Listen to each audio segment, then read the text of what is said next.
Empieza a haber mayor circulación y con eso lamentablemente se van a incrementar los accidentes viales. Necesito que sepas algo. Hoy todos son estadísticas.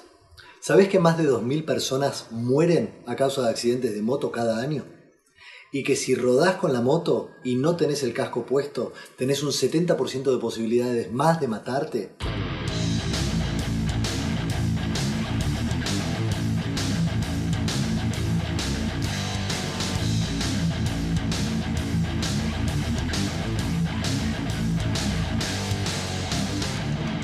A medida que se van liberando las actividades en el país, también van aumentando la cantidad de siniestros viales. Por ejemplo, en Semana Santa fallecieron 16 personas en el marco de este aislamiento por accidentes de tránsito.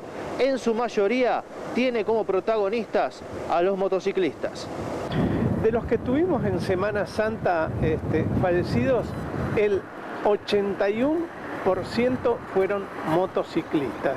De los siniestros de motociclistas, el 70% los tenemos con traumatismo de cabeza y traumatismo de cuello. Ello nos indica la importancia del uso del casco y lo que recomienda la Agencia Nacional de Seguridad Vial, porque los traumatismos de cráneo son una de las causales de fallecimiento y una de las causales también después de discapacidades. Esto marca también de que la motocicleta es uno de los vehículos utilizados además en cuarentena, quizás para evitar el transporte público. Claro, la motocicleta aumentó su traslado por este medio precisamente por los costos, por la facilidad de compra y atento al no uso del transporte, dado que el transporte ha limitado y restringido para el traslado de los trabajadores, o sea, se utiliza la motocicleta. Lo que pasa es que no tenemos todavía bien demarcada la ciudad, que es una de las cuestiones pendientes que esperemos que ahora cuando se levante la cuarentena se empiece a hacer, como los pasos de cebra o las sendas peatonales, la demarcación de carriles, y después respetando las prioridades. Si bien creció la utilización del transporte público de pasajeros por la apertura de las actividades, en cuarentena, en un comienzo, la demanda era de 20.000 viajes diarios y esta semana ya se ubicó en los 60.000. Pero se observa un marcado aumento de vehículos particulares en las calles. En términos comparativos hay mayor movilidad de vehículos ligeros o vehículos particulares que en transporte público. El transporte público estamos en el orden del 15 al 20% de una demanda habitual. O sea, en un día habitual sin pandemia teníamos 320.000 pasajeros, 330, depende, y hoy tenemos 60.000, estamos menos del 20%.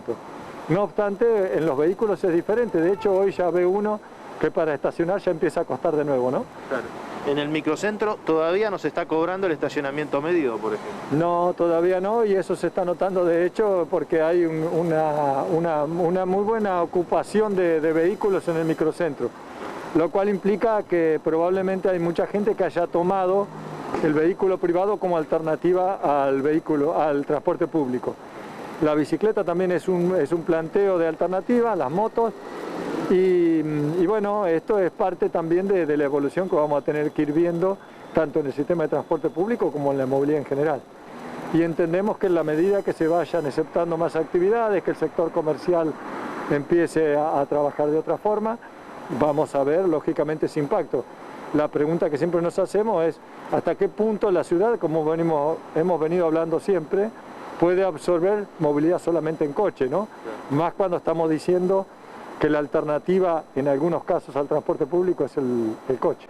En los últimos 60 días también lo que se incrementó es el nivel de violencia en el impacto del choque. Y esto tiene que ver con que la mayoría ha aumentado la velocidad en cuarentena, pensando que el tránsito era menor.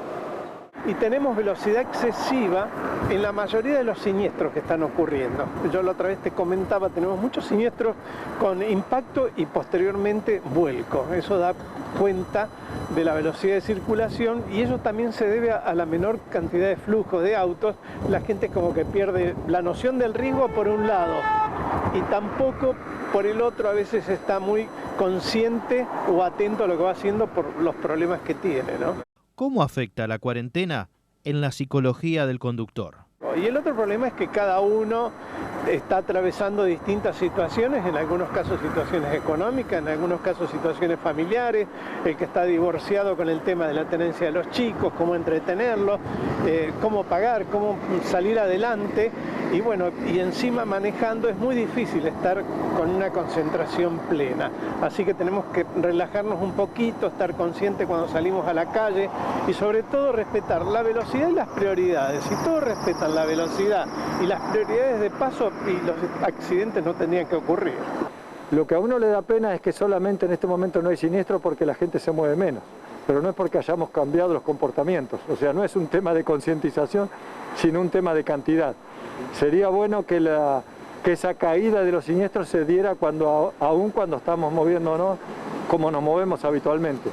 Desgraciadamente solamente nos ha pasado una caída de la siniestralidad, insisto, no por concientización, sino porque no estamos moviéndonos, y es una pena que sea así.